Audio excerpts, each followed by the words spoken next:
여러분, 잠시 눈을 감고 상상해 보시겠습니까?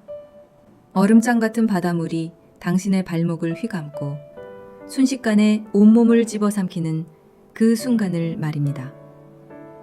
바로 그 절망의 한복판에서 당신은 내 영혼 평안해 라고 노래할 수 있겠습니까? 여기 한 남자가 있습니다. 19세기 시카고에서 가장 잘 나가던 변호사 호리쇼 스패포드. 그는 모든 것을 가졌지만 하나님은 그에게서 모든 것을 가져가시는 듯 했습니다. 사랑하는 아들을 열병으로 잃고 시카고 대화재로 평생 일군 재산이 잿더미가 되었습니다. 여러분이라면 이쯤에서 무릎 꿇고 항복하지 않으셨겠습니까? 하지만 그의 비극은 이제 시작이었습니다. 아내와 네 딸을 위로차 유럽으로 먼저 보낸 스패퍼드. 며칠 뒤 그의 손에 한 장의 정보가 들려왔습니다. 단 2단어였습니다. 나만 구원되었소. 그가 사랑하던 네 딸 모두가 차가운 대서양의 심연으로 사라졌다는 소식이었습니다. 그는 아내에게 가기 위해 배에 올랐습니다. 항해가 계속되던 어느 날 밤, 선장이 떨리는 목소리로 그를 불렀습니다. 스패포드 씨, 바로 이 바다가 당신의 딸들이 잠든 곳입니다. 칠흑 같은 어둠, 살을 내는 바람, 그리고 딸들의 마지막 비명이 파도 소리에 섞여 들려오는 듯한 환청. 그는 무너져 내렸습니다. 그리고 하늘을 향해 절규했습니다. 하나님, 정말 살아계십니까? 이것이 당신이 주시겠다는 평안입니까? 바로 그 절규의 끝에서였습니다. 인간의 모든 언어가 끊어지고 영혼의 가장 깊은 바닥을 쳤을 때 성령의 임재가 마치 따뜻한 외투처럼 그의 온몸을 감쌌습니다. 슬픔이 사라진 것이 아니었습니다. 고통이 느껴지지 않는 것도 아니었습니다. 찢어지는 심장 위로 세상이 결코 줄 수도 이해할 수도 없는 하늘의 평안이 강물처럼 흘러들어왔습니다. 그는 떨리는 손으로 펜을 들고 자신의 피와 눈물로 써내려갔습니다. 내 평안할 때나 또 곤란할 때나 내 영혼, 오 내 영혼, 평안해. 여러분, 당신의 인생에서 모든 것이 침몰했다고 느끼는 그 바다는 어디입니까? 재정의 문제입니까? 깨어진 관계입니까? 아니면 미래에 대한 불안입니까? 오늘 이 시간 주님께서 당신에게 묻고 계십니다. 진정한 평안은 고통이 없는 상태가 아니라 고통의 한복판에서 주님의 손을 붙잡는 것입니다. 당신의 가장 깊은 절망의 바다 위로 찾아오시는 주님의 평안을 온전히 신뢰하십시오. 아멘.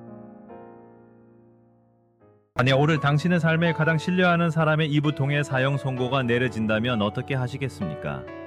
단순한 가능성이 아니라 너는 죽고 살지 못하리라는 확정적인 통보를 받는다면 말입니다.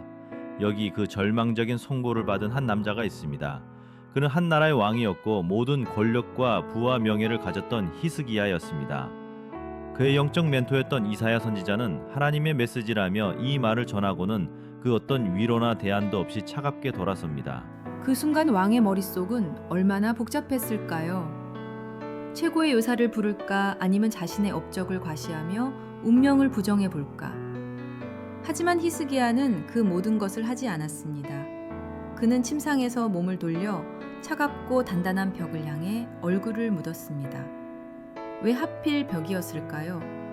그 벽은 세상과의 단절을 의미했습니다. 왕자도 신하도 약도 보이지 않는 곳, 오직 하나님과 자신만이 독대할 수 있는 마지막 공간이었습니다. 그는 그 벽을 붙들고 어린아이처럼 통곡하며 기도하기 시작했습니다. 하나님, 기억해 주십시오. 제가 주님 앞에서 얼마나 진실하게 온 마음을 다해 걸어왔는지를 제발 기억해 주십시오. 이것이 바로 자신의 모든 것을 내던져 하나님께 자신을 꽁꽁 묶어버리는 악망의 진짜 모습입니다. 놀라운 일은 바로 그때 일어났습니다. 그의 사형 선고를 전하고 돌아가던 이사야 선지자가 왕궁의 중간 뜰을 채 벗어나기도 전에 하나님의 다급한 음성이 그를 붙잡았습니다. 돌아가라. 내 백성의 주권자 히스기야에게 돌아가 전하여라. 내가 그의 기도를 들었고 그의 눈물을 보았노라. 내가 너를 낫게 하리니 내 생명을 15년 더 연장할 것이다. 여러분, 우리 모두에게는 각자의 벽이 있습니다. 재정적인 위기, 깨어진 관계, 앞이 보이지 않는 미래라는 벽입니다. 세상은 그 벽 앞에서 더 좋은 방법, 더 유능한 사람을 찾아보라고 속삭입니다. 하지만 오늘 히스기야의 이야기는 우리에게 전혀 다른 길을 보여줍니다. 당신의 벽을 향해 얼굴을 돌리십시오. 세상의 소음을 차단하고 절박한 눈물로 하나님과 당신을 단단히 묶어버리십시오. 그 벽이 더 이상 절망의 끝이 아니라 하나님의 기적이 시작되는 거룩한 기도의 지성소가 될 것입니다. 반드시 새 힘을 얻고 다시 일어서게 될 것입니다. 아멘. 큰맘 먹고 시작한 금연이 있었습니다. 처음 며칠은 담배 생각이 안 나는 것 같아 이번엔 정말 끊었다 싶었습니다. 그런데 방심한 순간 그놈이 스트레스와 외로움이라는 더 지독한 친구들을 데리고 찾아와 이전보다 더 심하게 우리를 괴롭힙니다. 오랫동안 앓던 혈압약을 끊었다고 안심했는데 이번엔 당뇨와 관절염이라는 새로운 질병들이 줄지어 찾아옵니다. 자식들과의 갈등을 겨우 풀었다고 생각했는데 이제는 며느리와 사위, 심지어 손자 손녀까지 끌어들여온 가족이 뒤엉켜 싸우게 됩니다. 이상하지 않습니까? 한번 이겼다고 생각했던 것들, 이제 끝났다고 믿었던 문제들이 왜 사라지지 않고 오히려 더 강해져서 더 교묘하게 연합해서 우리를 덮치는 걸까요? 오늘 성경은 그 끈적이고 집요한 원수에게 이름이 있다고 말합니다. 바로 하다세셀입니다. 사무엘하 10장에서 다윗은 암몬과의 첫 번째 전투에서 시원하게 승리했습니다. 이제 모든 것이 끝났다고 생각했을 것입니다. 하지만 패배한 시리아 군대는 흩어지지 않았습니다. 그들은 하다세셀이라는 강력한 왕을 중심으로 다시 뭉쳤습니다. 그것도 모자라 유프라테스강 건너편의 모든 동맹군까지 긁어모아 이전과는 비교도 안 되는 대군을 이끌고 다윗을 향해 진격해 왔습니다. 이것이 바로 하다세셀의 방식입니다. 그는 한 번의 패배로 물러서는 어설픈 적이 아닙니다. 실패를 통해 배우고 더 큰 연합으로, 더 조직적인 힘으로 우리를 무너뜨리려는 원수의 집요함 그 자체입니다. 여러분을 괴롭히는 그 질병, 여러분의 마음을 무겁게 하는 그 외로움, 여러분의 가정을 흔드는 그 갈등, 그것은 단순히 나이가 들어서가 아닙니다. 그 배후에는 우리를 넘어뜨리기 위해 연합전선을 구축하는 영적인 하다세셀이 도사리고 있습니다. 그렇다면 이 무시무시한 연합 공격 앞에서 다윗은 어떻게 했습니까? 그는 최고의 장군 요압에게 맡기지 않았습니다. 성경은 다윗이 온 이스라엘을 모아 직접 요단강을 건넜다고 기록합니다. 그렇습니다. 끈질긴 하다세셀에 맞서는 유일한 길은 바로 온전한 연합입니다. 혼자 싸우려 해서는 결코 이길 수 없습니다. 사랑하는 성도 여러분, 우리에게는 다윗보다 더 위대한 왕이 계십니다. 예수 그리스도께서 십자가에서 원수의 머리를 결정적으로 깨뜨리셨습니다. 그러므로 우리의 삶을 끈질기게 물고 늘어지는 모든 하다세셀을 향해 이미 승리하신 예수 그리스도의 이름으로 함께 연합하여 담대히 나아갑시다. 아멘. 살아오신 세월을 돌아보면 우리 인생에 참 많은 스승이 있었습니다. 그중 가장 잊을 수 없는 가르침은 어디에서 배우셨습니까? 화려한 강단이나 두꺼운 책이 아니라 삐걱거리는 마룻바닥 누군가의 고된 어깨에서 배우지 않으셨는지요? 6월절의 밤이 깊어갑니다. 음식 냄새와 사람들의 온기로 가득한 다락방. 제자들의 들뜬 목소리가 오가는 그 평범한 저녁이었습니다. 바로 그때 우리의 주님께서 조용히 자리에서 일어나셨습니다. 겉옷을 벗고 허리에 수건을 두르시는 그 모습에 방 안의 모든 소음이 멎었습니다. 롯데아가 바닥에 놓이는 쿵 하는 낮은 소리가 모두의 가슴을 울렸습니다. 병자를 일으키고 죽은 자를 살리시던 그 거룩한 손이 이제 흙먼지 묻은 제자의 발을 향했습니다. 따뜻한 물이 발등을 적시는 감촉. 스승의 손가락이 발가락 사이를 닦아낼 때 그 민망함과 황송함을 제자들은 평생 잊지 못했을 것입니다. 이것은 그저 경손을 보여주는 연기가 아니었습니다.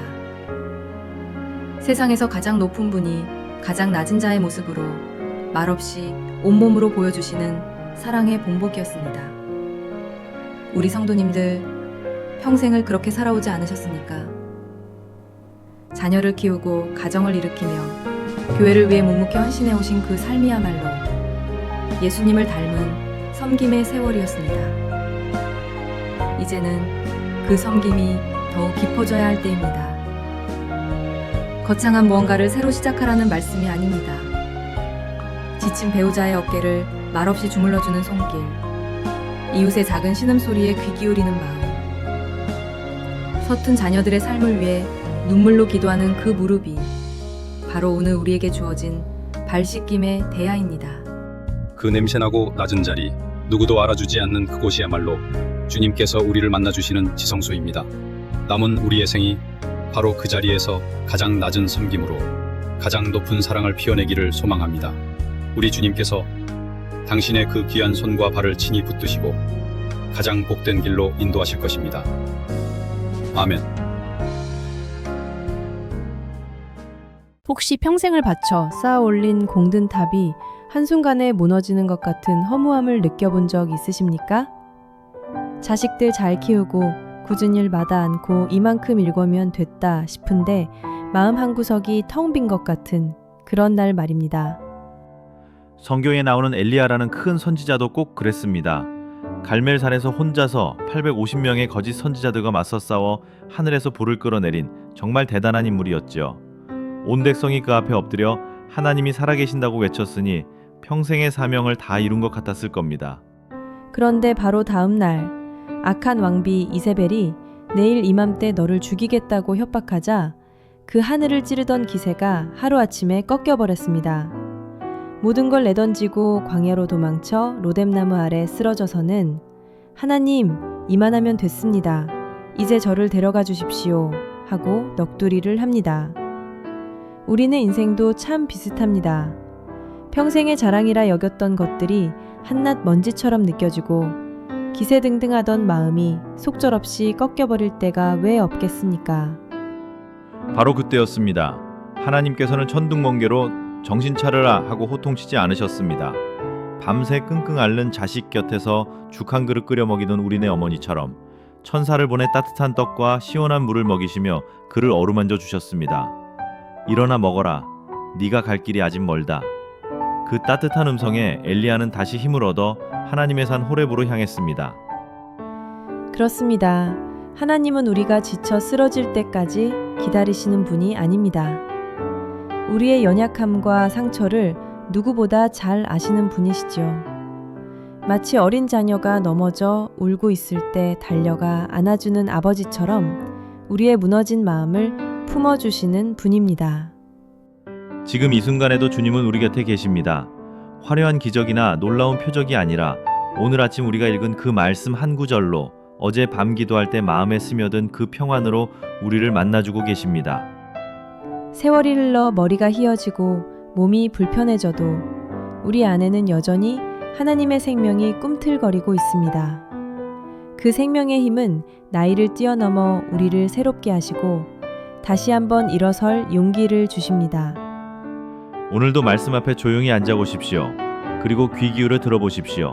분명히 들리실 겁니다. 내가 너와 함께 있다. 두려워하지 말라.